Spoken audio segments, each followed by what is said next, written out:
ഈശോ മിശിഹായ്ക്ക് സ്തുതിയായിരിക്കട്ടെ. എല്ലാവരും പറയുക, ഇപ്പോഴും എപ്പോഴും സ്തുതിയായിരിക്കട്ടെ. നമുക്ക് ഒരു പ്രാർത്ഥനയോടുകൂടി ഇന്നത്തെ ക്ലാസ് ആരംഭിക്കാം. എല്ലാവരും കൈകൂപ്പി നിൽക്കുക. ദൈവമേ, ശരീരം ദൈവത്തിൻ്റെ ആലയമാണെന്ന് ഞങ്ങളെ പഠിപ്പിച്ച ഈശോയെ, ഞങ്ങളുടെ ശരീരത്തെ ലോകത്തിൻ്റെ എല്ലാ പാപ സാഹചര്യങ്ങളിൽ നിന്നും വിടുതൽ നൽകി നിർത്തുവാൻ വേണ്ട കൃപ ഞങ്ങൾക്ക് നൽകണമേ എന്ന് ഞങ്ങൾ അപേക്ഷിക്കുന്നു. ആമേൻ. നമ്മളിന്ന് പഠിക്കാൻ പോകുന്നത് 7-ാമത്തെ അധ്യായമാണ്. ശരീരം ദൈവത്തിൻ്റെ ആലയം, അതാണ് നമ്മുടെ ഈ അധ്യായത്തിൻ്റെ പേര്. ഈ അധ്യായത്തിലൂടെ നമുക്ക് കിട്ടുന്ന സന്ദേശം, നമ്മുടെ ശരീരം ദൈവത്തിൻ്റെ ആലയമാണ്. ശരീരത്തെ നാം ബഹുമാനിക്കണം. ലൈംഗികത എന്ന് പറയുന്നത് ദൈവത്തിൻ്റെ ഒരു ദാനമാണ്. നമുക്ക് ദൈവം നമ്മുടെ ഉൽപ്പത്തി പുസ്തകത്തിൽ പ്രപഞ്ചത്തിൻ്റെ സൃഷ്ടിയെക്കുറിച്ച് വ്യക്തമാക്കുന്നുണ്ട്. ഉൽപ്പത്തി 1-ാം അധ്യായത്തിൽ പ്രപഞ്ച സൃഷ്ടിയെക്കുറിച്ച് ഇപ്രകാരമാണ് പറയുന്നത്. ദൈവം പ്രപഞ്ചത്തിലെ എല്ലാ വസ്തുക്കളും സൃഷ്ടിച്ചു. നിങ്ങൾക്കറിയാം, ഉൽപ്പത്തിയുടെ 1-ാം അധ്യായത്തിൽ ദൈവം 1-ാം ദിവസം സൃഷ്ടികർമ്മം ആരംഭിച്ചു. ഏതാണ്ട് 6-ാമത്തെ ദിവസം ദൈവം മനുഷ്യനെ സൃഷ്ടിക്കുന്നു. എന്നാൽ മനുഷ്യനെ സൃഷ്ടിക്കുമ്പോൾ ആ സൃഷ്ടികർമ്മത്തിൽ ചില വ്യത്യാസങ്ങൾ നമുക്ക് കാണാൻ കഴിയുന്നു. ഒന്നാമതായിട്ട്, ഉണ്ടാവട്ടെ എന്ന് പറഞ്ഞുകൊണ്ടാണ് ദൈവം എല്ലാം സൃഷ്ടിക്കുന്നത്. എന്നാൽ മനുഷ്യനെ സൃഷ്ടിച്ച സമയത്ത് നമുക്ക് കാണാൻ കഴിയുന്നത്, പൂഴി കൊണ്ട് മനുഷ്യന് രൂപം നൽകി. അതോടൊപ്പം തൻ്റെ ഛായയിലും സാദൃശ്യത്തിലുമാണ് ദൈവം മനുഷ്യനെ സൃഷ്ടിച്ചത്. അതോടൊപ്പം മനുഷ്യനിലേക്ക് ദൈവം ജീവശ്വാസം നൽകി. അപ്പോൾ തൻ്റെ ഛായയിലും സാദൃശ്യത്തിലും ദൈവം മനുഷ്യന് രൂപം കൊടുത്തു. അപ്പോൾ മറ്റ് സൃഷ്ടികളിൽ നിന്നും മനുഷ്യനെ വ്യത്യസ്തനാക്കുന്ന പ്രധാന ഘടകം തന്നെ നമുക്കറിയാം, പ്രപഞ്ചത്തിലെ മറ്റ് ഭൂമിയും മറ്റ് വസ്തുക്കളുമെല്ലാം സാധാരണ രീതിയിൽ സൃഷ്ടിച്ചപ്പോൾ മനുഷ്യനെ മാത്രം തൻ്റെ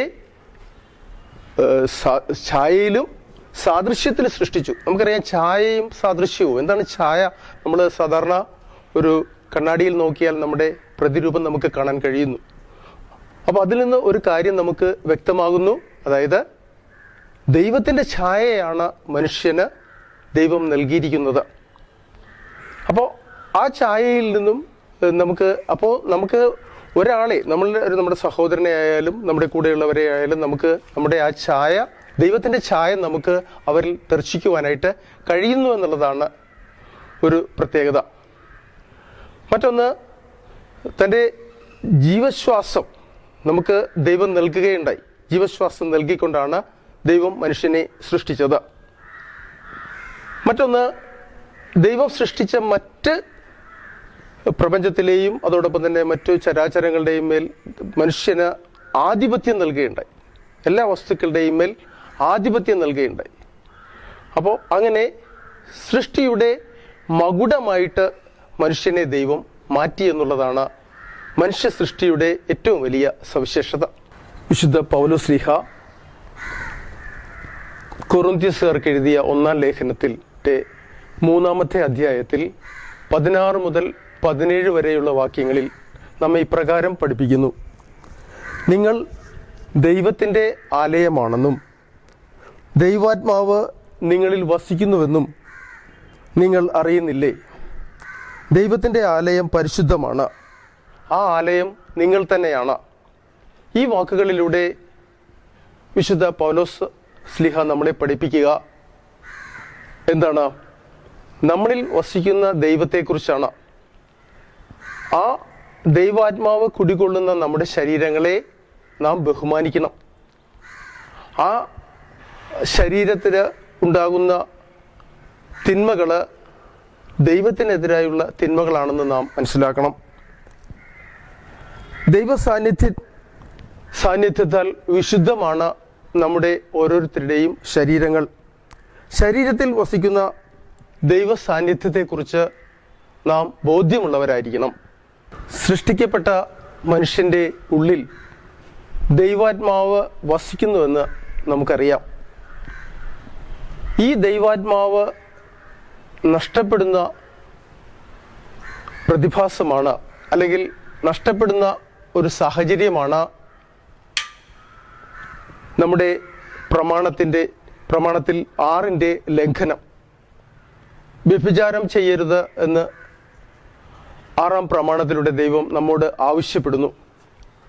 നമുക്കറിയാം, മറ്റ് തിന്മകൾ നമ്മുടെ ശരീരത്തെ ബാധിക്കുന്നവയല്ല.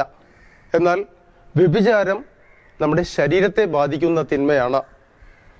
ആ തിന്മയിൽ നിന്നും അകന്നിരിക്കുവാനായിട്ടാണ് വിശുദ്ധ പൗലോസ് അപ്പോസ്തലൻ നമ്മളെ ആഹ്വാനം ചെയ്യുന്നത്. കൊറിന്ത്യൻകാർക്ക് എഴുതിയ 1-ാം ലേഖനത്തിൽ വിശുദ്ധ പൗലോസ് അപ്പോസ്തലൻ ഇപ്രകാരം പറയുന്നു: വ്യഭിചാരത്തിൽ നിന്ന് നിങ്ങൾ ഓടിയകലുവിൻ.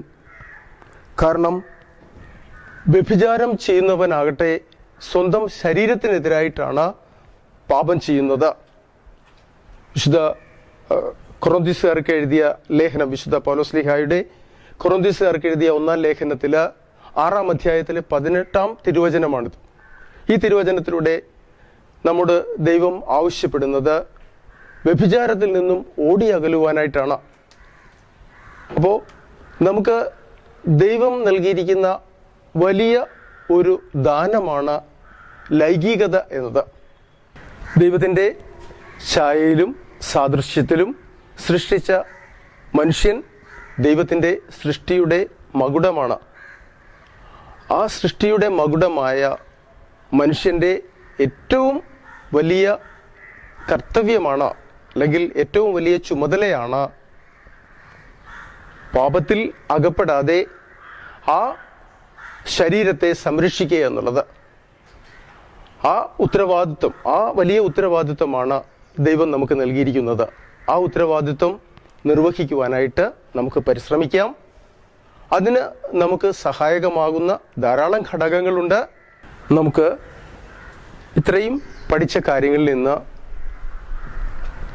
ഒരു ചോദ്യം നിങ്ങൾ തയ്യാറാക്കുക. ഞാൻ ആ ചോദ്യം തരാം. അതിൻ്റെ ഉത്തരം എഴുതി നിങ്ങളുടെ ടീച്ചേഴ്സിന് നിങ്ങൾ അയച്ചു കൊടുക്കുക. ചോദ്യം ഇതാണ്: എന്തിനാണ് ദൈവം മനുഷ്യന് ലൈംഗികത നൽകിയത്? ഒരു ചോദ്യം കൂടിയുണ്ട്. ലൈംഗികത വിശുദ്ധിയിൽ നമുക്ക് എങ്ങനെ ജീവിക്കാനാവും? ലൈംഗിക വിശുദ്ധിയിൽ നമുക്ക് എങ്ങനെ ജീവിക്കാനാവും? ചോദ്യം നിങ്ങൾ എഴുതിയെടുത്ത് കാണുമെന്ന് ഞാൻ വിശ്വസിക്കുന്നു. ഒന്നുകൂടി ആവർത്തിക്കാം. എന്തിനാണ് ദൈവം മനുഷ്യന് ലൈംഗികത നൽകിയത്? എന്തിനാണ് ദൈവം മനുഷ്യന് ലൈംഗികത നൽകിയത്? രണ്ടാമത്തെ ചോദ്യം: ലൈംഗിക വിശുദ്ധിയിൽ നമുക്ക് എങ്ങനെ ജീവിക്കാനാവും? ലൈംഗിക വിശുദ്ധിയിൽ നമുക്ക് എങ്ങനെ ജീവിക്കാനാവും? നമുക്ക് ഒരു പ്രാർത്ഥനയോടുകൂടി ഇന്നത്തെ ക്ലാസ് അവസാനിപ്പിക്കാം. എല്ലാവരും കൈകൂപ്പി നിൽക്കുക. ഇങ്ങനെ പ്രാർത്ഥിക്കുക: ദൈവമേ, ദൈവഹിതത്തിന് അനുസരിച്ച് ലൈംഗിക കഴിവുകളെ വിനിയോഗിക്കുവാൻ എന്നെ സഹായിക്കണമേ. ആമേൻ.